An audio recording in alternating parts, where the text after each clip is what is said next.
Non, écoutez, il y a une situation extrêmement inquiétante d'une dérive autoritaire du pouvoir. Oui, il y a eu un usage totalement disproportionné de la force que nous cessons de dénoncer. Il y a plus de 2000 blessés, avec des hommes et des femmes qui ont perdu l'usage définitif de leurs yeux, qui ont perdu leurs mains, qui ont eu les mâchoires complètement déformées. Donc des blessés à la fois du côté des forces de l'ordre, des blessés du côté des manifestants, avec des vidéos qui ont montré des tirs de LBD qui n'étaient absolument pas justifiés dans le cadre du code déontologique des forces de l'ordre. Donc une situation extrêmement inquiétante, avec le dernier événement la semaine dernière où vous aviez dans le même week-end à la fois un manifestant qui était blessé très durement à l'œil et puis un député qui se faisait matraquer avec un préfet qui immédiatement remettait en cause sa parole avant même toute enquête.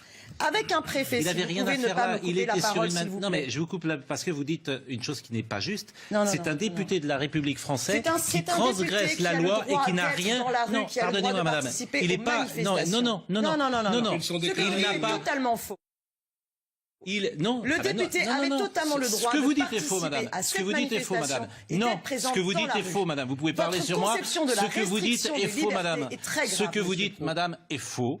Non, le député, madame, ce que vous dites, madame, décréter ce qu'une militante politique dit vrai ou faux. Non, vous mentez, madame, et vous dites n'importe quoi. Votre comportement mais c'est possible, n'est pas madame. Du journalisme, monsieur. Madame, vous dites n'importe quoi. Je l'ai pas vu depuis longtemps dans votre émission. Le journaliste, les journalistes, c'est de préciser les faits. Non, ce que vous dites, le député était présent dans une manifestation qui était non déclarée. Il était en situation illégale.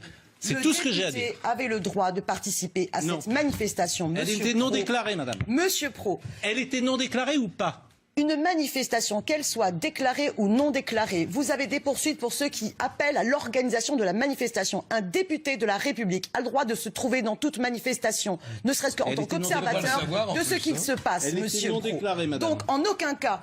Donc je rectifie et je précise les faits. Oui, mais vous allez me laisser, on a entendu, je crois, votre message. Donc en aucun cas... C'est pas un message, madame, c'est des faits. Mais si, vous êtes un journaliste militant. Je connais l'intimidation de la France Insoumise dont vous faites manifestement preuve sur ce plateau. Je vous dis, madame, je suis là pour rectifier les faits. Vous dites une chose qui est fausse, c'est tout. Que je désapprouve que, en tant que journaliste, vous vous permettiez, de dire des faits, de dire à des intervenants politiques si ce qu'ils disent est vrai ou faux. Voilà. Ce que vous dites n'est pas juste. Il faut que les gens vous le disent sur des plateaux, c'est tout, madame, c'est tout. Et les gens le disent sur les plateaux. Vous êtes insupportable. Si vous m'invitez ici, c'est pour exposer mon point de vue ou me couper la parole toutes les phrases et m'empêcher de développer un raisonnement. Vous pouvez exposer votre point de vue.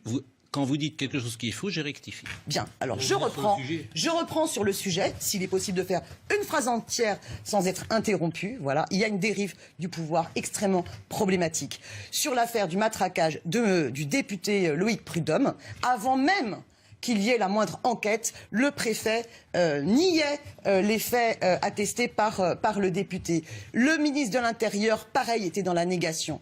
La seule réponse politique qui a été donnée aux mobilisations des Gilets jaunes, ça a été cette loi anti-casseurs qui restreint fortement la liberté, le droit de manifester, inscrit dans notre Constitution.